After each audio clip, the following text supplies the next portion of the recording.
So where am I going tomorrow? I am going to Boise, Idaho. And then I'm staying the night there. That's a 12-hour ride. And then I get up in the morning and I drive to Vegas, which is another 12 hours. So that is approximately, mileage-wise, 2,500 kilometers each way. So 2 days of riding, 2 days in Vegas, and then back 2 days of riding, both via Boise, Idaho. So hopefully I'm all set. The winter weather warnings have now ceased. Hopefully won't get any till after I'm back. It's a gorgeous day, and I'm quite excited, if a little bit nervous. Gotta be honest, a little bit nervous. Intimidated, I think, is more accurate, in that since my treatment, my thyroid gland is not working properly, so I get tired. Anyway, enough of that. Let's see what happens tomorrow. I've got all the cameras set up, and it should be quite a long ride. I'm hoping to see some really nice scenery on the way, although I've had to stick to certain roads in case the weather turns.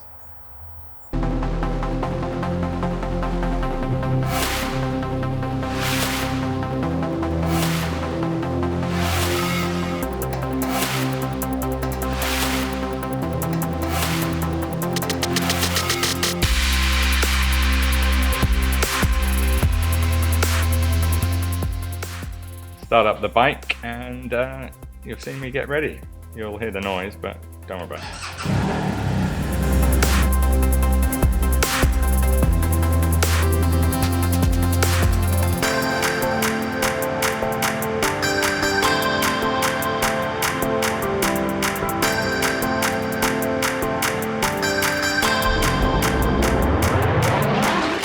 Okay, so quite clever what we're going to do here. We're going to connect the mic to the mic. Yeah.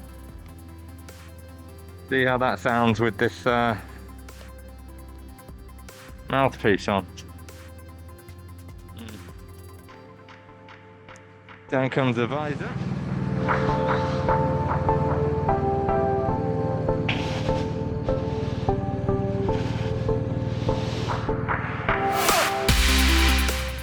Right, let's go. Remote key not in range. Well, it is, because it's in my pocket.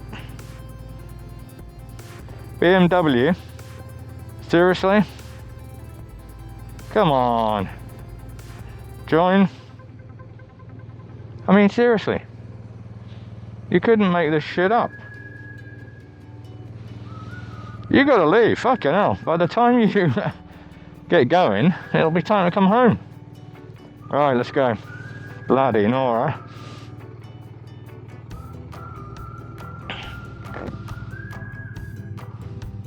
Right, Vegas, here we come.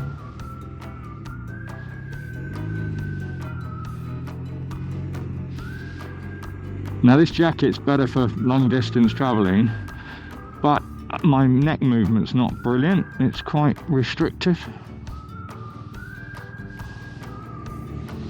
See what I mean? I'm really struggling to look. What a beautiful day. What an absolute beautiful day.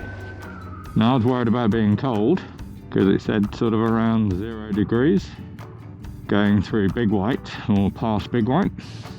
But I think I may have been overcautious, but I think being overcautious is better than getting cold, because once you get cold on a bike, it's hard to warm up again.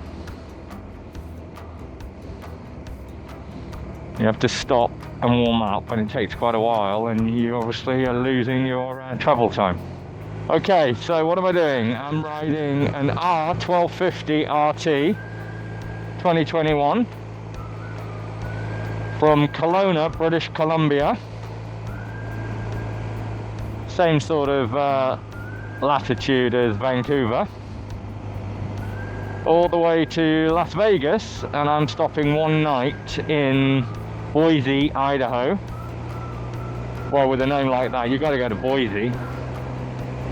Without stops, it's 11 hours riding on both days. I then spend 2 days there, and then I do exactly the same thing coming back. So we should see some amazing driving on our trip. No disrespect to the North Americans, but it's not Europe. Actually, the Italians are a bloody nightmare.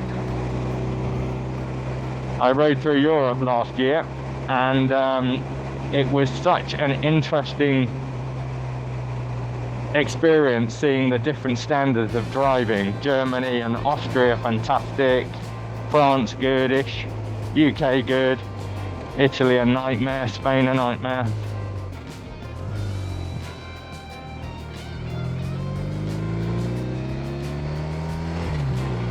As you can see, it's quite a beast, this bike.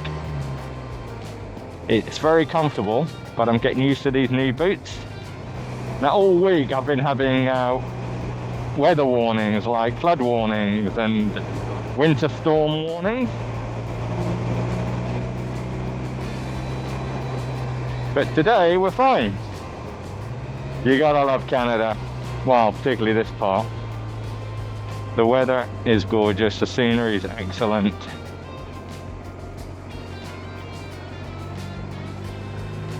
"11 hours plus stops." I'm probably going to be on the road, what, 13 and a half hours? Nice twisty little road. Yeah, this jacket, seriously, turning my neck. The lifesaver maneuver, looking over your shoulder, nightmare, absolute nightmare. I wanted to wear my Ducati jacket, but it's a summer jacket. And this has got more protection in it, should I fall off. So this is the first time I've done riding and vlogging. And I have to say, it's a little bit harder than I thought it would be. What's that about men and multitasking? On the way, I'm going to point out a few things about interesting sort of road etiquette, or just the way North America does things differently. The ability to turn left across a main junction while cars are still allowed to come straight ahead. Absolute nightmares. And actually, I believe you're 35 times more likely to have an accident. And it's funny, they have those statistics, but they don't change it. And then the other one, which is just unbelievable, is the turn right on a red. But you have to look left to make sure nothing's coming. You have to look right to make sure no pedestrians walking. Again, it's sort of, why would you create something that's going to be likely for an accident? So why am I going to Vegas? I'm off to Vegas to the NAB show, which is all about sort of video, equipment, production, editing.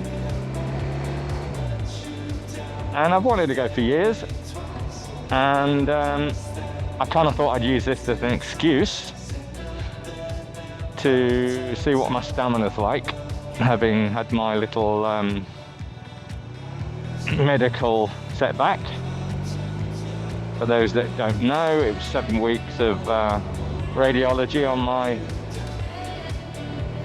tongue and chemotherapy, which kicked the crap out of me. And now I've got a thyroid that's not working brilliantly. So I get tired and I'm off on a massive 12,000 kilometer ride down through Europe, down to Turkey, Cappadocia. What I do like in Canada and North America is if you can see ahead those lights flashing, it tells you that the light's red, so no point in legging it up there, or that they're about to change to red.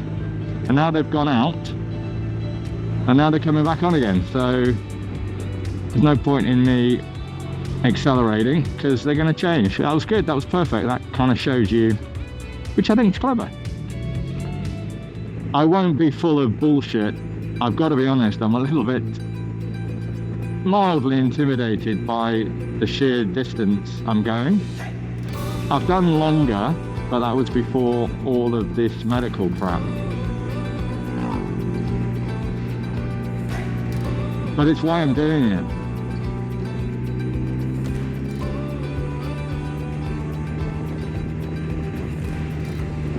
I need to get me back.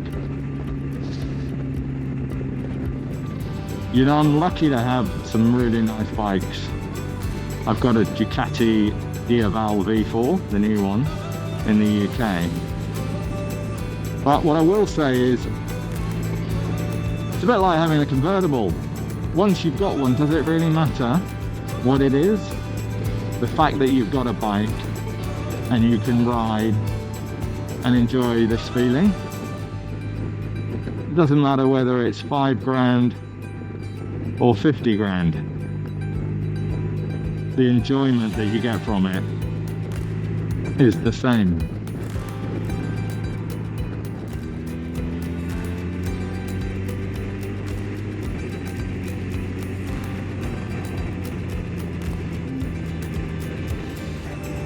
Those centre lines with the little rumble strips, they really unsettle the bike. So here's another little interesting fact that I like about Canada. Their roads are quite clever. When they give you a sign for a corner, let's say they say it's 60 or 70, speed limit might be 100, but they'll tell you the corner is whatever. And they've gone and done it very cleverly because they base it on the severity of the turn. So what it means is you can build up confidence in the sign. So if it says 60, well, you could probably do it 120, 130 apparently. Not that I would know. Quite comfortably. And you know you're not going to be surprised. In the UK, you get a squiggly little line. And it could be a nice swooping bend, or it could be a U-turn. Oh, that was kind. See, that's Canada for you.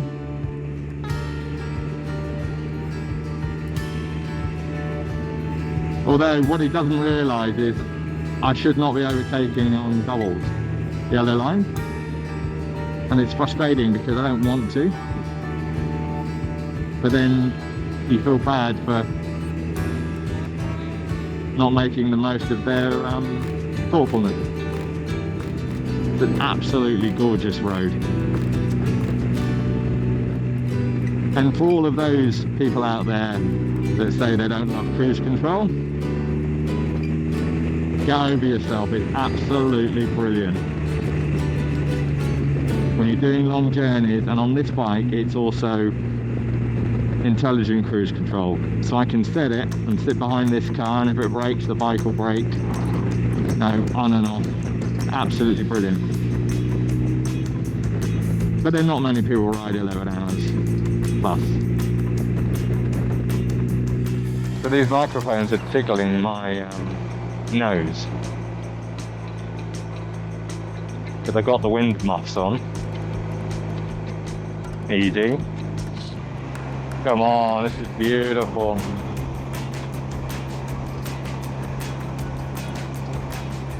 So what I like doing is finding a car that's going quite quick, and then rather than being the lead person going like a rocket, I'll go maybe a little bit slower than I want to, but sit behind somebody who's going quick,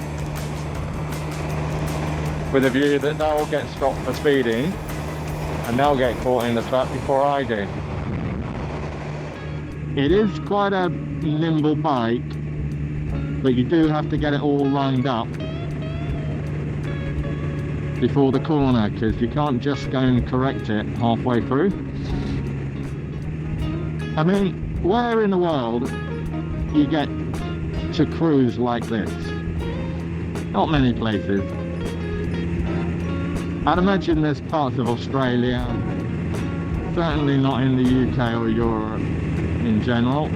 I mean, the views are beautiful going through the Alps and the lakes, but you can't cruise for hours at this kind of pace. So being my first vlog on a motorbike, I will learn a few things, like putting the mics the other way around so the fluffy bit isn't sticking up my nose. But yeah, for all those guys who vlog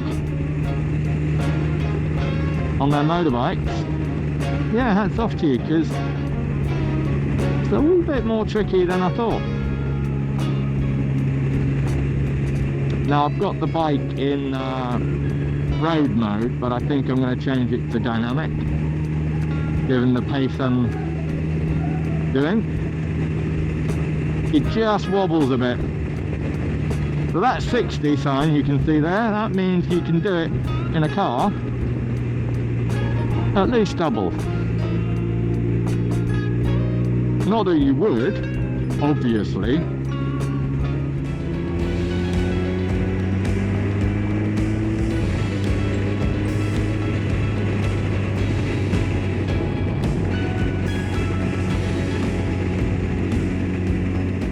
What I'll be interested to see when I have a break is whether my phone has been charged. It's in the right hand pocket down there, and it's got a charger, but there's been quite a lot of complaints and issues with it by riders.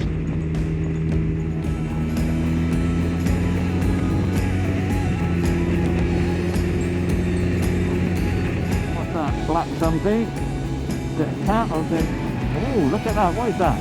Oh, it's just a pussy cat. Oh. I thought I got myself a hybrid cat there.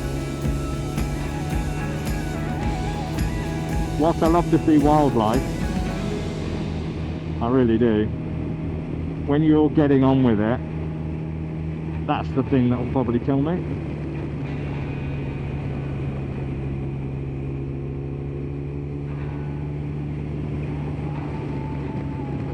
I knew that said, rather die like this than in bed with cancer.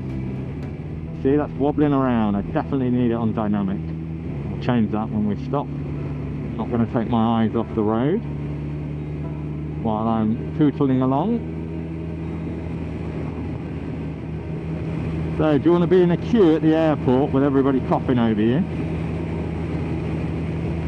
Or do you want to do this? Answers on a postcard. Now, whilst I like to get a move on, I don't mess around with urban areas. See, that was a quick shifter, wasn't that rough? Yeah, I don't mess around with urban areas. Kids, animals, cars pulling out of houses.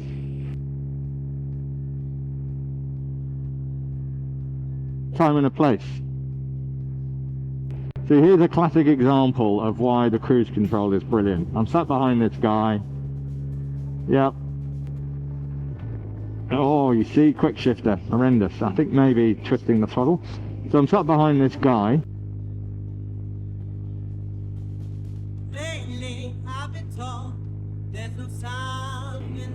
I can switch off, and I don't mean switch off literally, but I've got the biggest distance, I'm on cruise control, it's pootling through, I can take my hand off the accelerator and give it, you know, a bit of a rest. It's like arthritis as I'm getting older. And most importantly, I can put my hands like this and look cool. Obviously I'm joking. But this general store is lovely. They're really nice people in there. And that is very, very Canadian. Apparently you can't buy fireworks in town, so people come out here to buy fireworks. Nice little lazy overtake.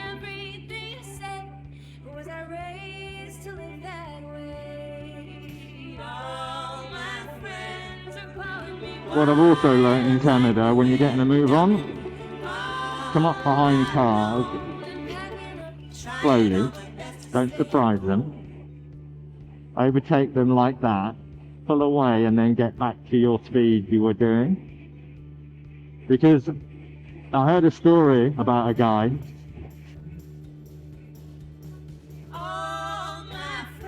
who was getting a move on a motorbike, and he came to a little small town, and the police pulled him over and told him that somebody had reported him for doing excessive speed.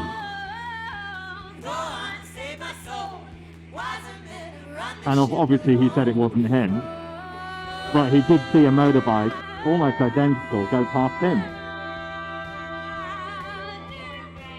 The officer apparently just smiled and said, "I don't believe in coincidences."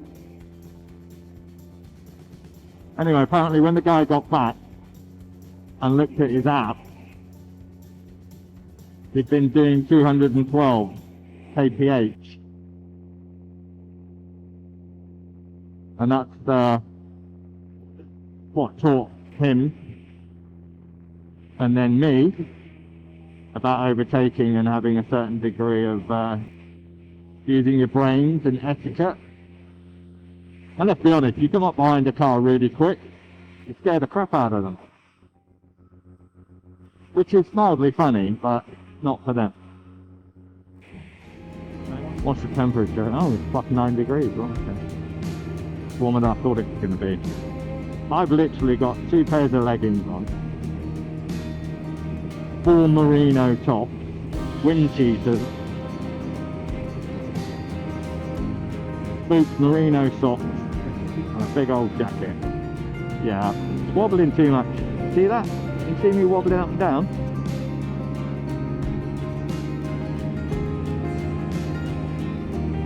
So you've seen the bike. While I'm down there, I think I might apply for California Highway Patrol. It's a bit like being a prefect at boarding school. That was never going to happen. I was far too naughty. Now you see, I've got to remember that this bit is always bumpy. And it's bumpy in a car, so it'll be more so on this bike. So my wife is as nervous as hell about my little trip. She worries more than I do. I'm mildly intimidated because of my stamina levels. Bless her, but she's really worried. But she can track me using Find Friends on the Apple iPhone. She said, "Oh, would I text her?" And I said, "Well, you can follow me on the app. You know, let me concentrate on riding, my darling." And she said, "Yeah, but what about when you're out of service?" And I said, "Well, when I'm out of service, darling, I can't text you either." "Oh yeah," she said, as I gave her a loving hug. Now I choose not to have a camera on me, or my helmet, or on my breastplate in case I come off. But also, should I, you know, make a mistake and go slightly over the speed limit by a couple of kilometres or miles per hour, I don't want it on video. But obviously that would be a rare thing. So can you feel how I'm just munching up the miles on this bike and these type of roads?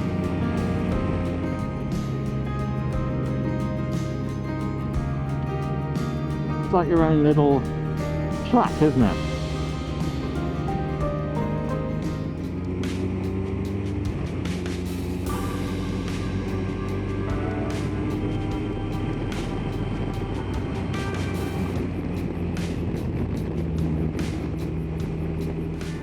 Also, yeah, that is so much better in dynamic mode. And you see that I'm not wobbling as much.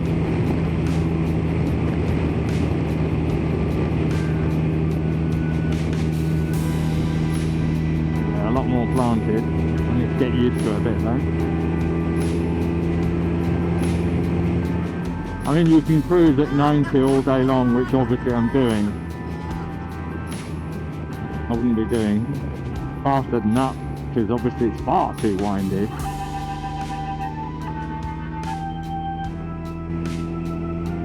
But I have noticed that the sat-nav, when it tells you how long it's going to take, it's always sort of half an hour too long.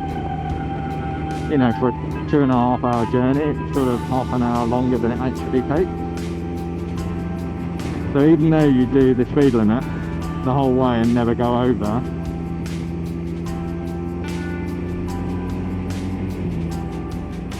So I'm wearing a balaclava today, first time I've ever worn a balaclava on a bike. I've got to be honest, it's quite nice on the ears. It's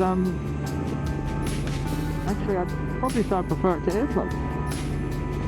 Not great when it gets hot, but earplugs after a while get quite painful. Cool, very cool. How iconic of North America is this bridge?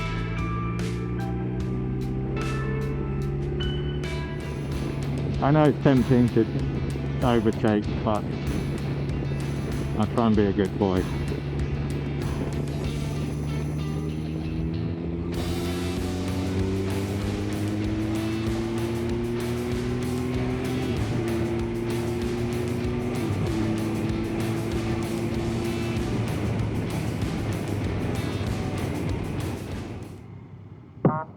Las Vegas Boulevard.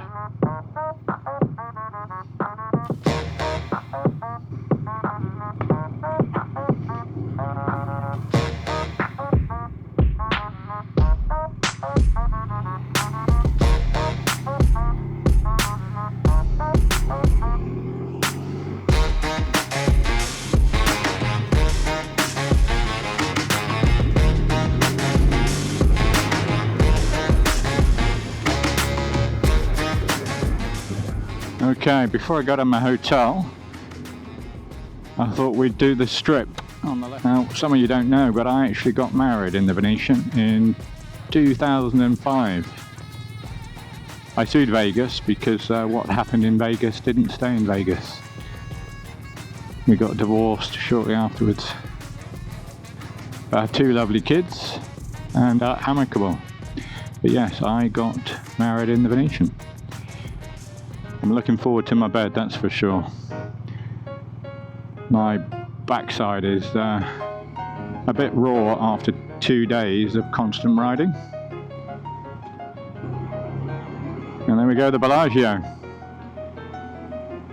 Nearly got thrown out of there actually when I stayed. A mate trying to climb a crystal horse that was in the front. That was about 5 years ago. What's annoying is they don't allow filtering. They call it lane splitting because it sounds worse, and that's why they won't allow it. So I've just got to sit here. The reason us bikers like lane splitting is it means we can get to the front, which is great for making progress, but more importantly, somebody's not likely to go up your arse because you end up sitting in between two cars. Oh look, a red light, what a surprise. No, they're all red, and I bet you they'll be red by the time we get there. You can tell I'm tired, I'm a moany git. But you'd be tired after 12 hours of riding. You think they would time them to be green, wouldn't you? So, here we are. Las Vegas Boulevard, the strip. The Bellagio on the left. Oh, and the fountain's going, so we are lucky, and we got Paris. Go on then, let's have a look at that fountain.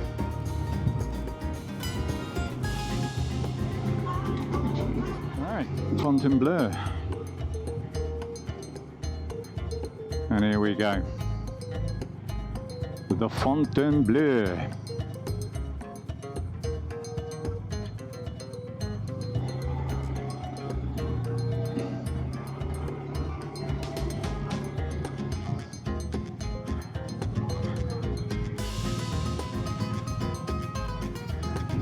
So here in one piece, just check it out.